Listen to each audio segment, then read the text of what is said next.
Montana's news leader, this is the MTN Noon News. And good afternoon. Thanks for joining us on the Noon News. I'm Andrea Lutz. This afternoon, a man is in custody following a standoff with police that backed up traffic for hours. It all happened early this morning on Interstate 90, just west of Garrison. The interstate was shut down for several hours during a standoff, but has since been reopened. Now, Butte Sheriff Ed Lester says SWAT teams from Butte, Silverbow, and Missoula were called to Powell County. They arrested the man who was holed up in his disabled pickup truck along the highway. The incident started as a shooting in Gallatin County and turned into a multi-county police pursuit on the highway. No one was hurt, and this afternoon that man is in custody in Powell County. It is the fourth day of cold and misery for hundreds of thousands of Texans. No power, heat, or water, and historic low temperatures. Nearly 1/4 of Texans are under boil water advisories because treatment plants are down. Some desperate families are using outdoor grills inside and running cars in garages to stay warm. But those choices are contributing to at least 300 cases of carbon monoxide poisoning happening in Houston. We're hearing from families all over the county. This is unprecedented. They're dealing not only with water, with power, with no heat. What would you say to them right now? I don't want to raise false hope and pretend that things are going to get meaningfully better very soon. As power is restored, the next critical issue is water. Dozens of Texas cities are seeing taps run dry due to bursting pipes. In Houston, Methodist Hospital had to cancel all but most of its critical surgeries because water pressure was so low. I'll take a look at this. Nearly 4,000 customers lost power in Kalispell due to two different incidences. This was sent to us from a viewer of a transformer on fire on Meridian Road. Then a truck snagged a power line along Whitefish Stage. That caused outages in Kyla and Marion, but today power is back on. Wow, that is some video when you take a look at it. Those things can really light up. Sure can. Gosh, but you do have some weather to talk to us about, Miller, don't you? Well, I got some good news. We are going to warm up here, but we do have snow still in the forecast. Let's take a look at our temperatures out there right now. Along the High Line, Kalispell at 21.7 at Cut Bank. We're at 12 in Havre. By the way, ding, ding, ding. Havre, you win the cookie for the coldest temperature this morning. It got down to 17 below actual temperature at the airport, but you're warming up now. We've got 20 in Billings, down in northern Wyoming. We've got 35 in Cody. Now, it's pretty calm out there for the most part. A lot of sunshine around the state, but don't get too cocky. We do have another system coming out of the west. That's going to kick up some snow showers in the Idaho Panhandle, and then starts to move into western Montana by late today through tomorrow. How much snow are we going to get there? And I keep talking about this warm up. What's that all about? I'll let you know coming up. All right, thanks, Miller. The Montana House is advancing a bill to allow businesses to not force public health mandates, things like mask requirements. It says no local government or health board can issue an order that denies a customer access to a business's services. And the House introduced the bill. Democrats say the bill essentially destroys public health initiatives. The measure faces a final vote in the House today. Masks are optional in Laurel schools, and that's sparking heated debate from people on both sides of the issue.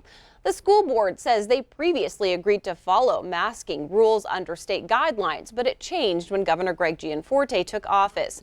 Some argue face coverings have kept students and staff safe, but others pointed to the case numbers in Laurel claiming masks are no longer needed.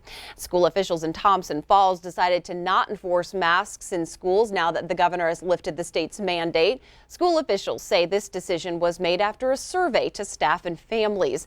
That survey showed parents didn't want mask wearing to be enforced, and the decision is supported by the size of the county and few active cases recorded at this time.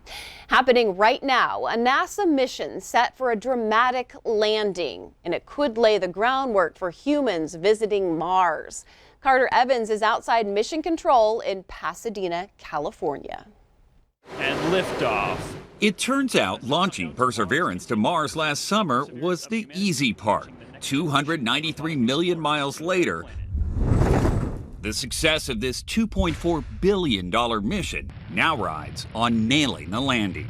so many little pieces have to go exactly right in order to get the whole thing to work.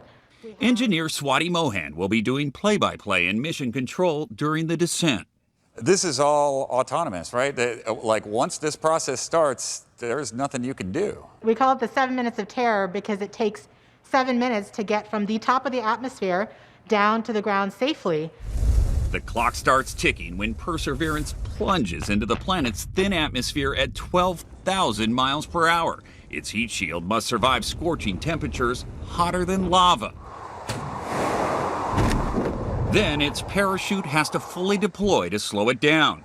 Even if all that works, Perseverance still needs to find a safe landing spot at a place considered far too dangerous for previous missions, Jezero Crater. It's filled with these rocks and cliffs and sandy areas, but the exact reasons that scientists love it so much is why we engineers get very nervous trying to fly to Jezero Crater. Landing here now is only possible because of new navigation technology Mohan helped design. Perseverance will scan the terrain below and change course to avoid obstacles. Then the rover will be lowered the last 65 feet on cables, suspended by a rocket-propelled sky crane.